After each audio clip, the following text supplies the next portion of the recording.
Alors, pour prendre sa retraite, lorsqu'on est fermier, il faut envoyer un congé 12 mois à l'avance par lettre recommandée avec avis de réception à son propriétaire bailleur, 12 mois avant la date anniversaire du bail. C'est-à-dire, si mon bail se renouvelle au 1er octobre de chaque année, eh bien, avant la fin septembre, je vais envoyer ma lettre recommandée pour congé pour cause de retraite, de prise de retraite. En principe, c'est donc après l'âge auquel on peut avoir droit à la retraite, prétendre à la retraite.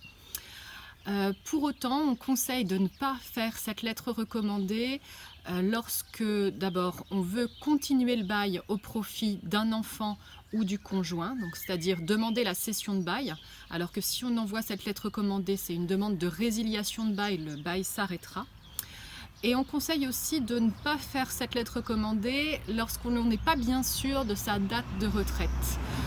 En effet, il arrive que soit la MSA n'est pas forcément sûre un an à l'avance de votre date possible de retraite, soit votre repreneur peut ne pas être prêt à ce moment-là. Par exemple, s'il a une demande d'autorisation d'exploiter à réaliser, voilà, vous serez peut-être obligé de décaler de quelques mois votre date de prise de retraite, voire d'une année.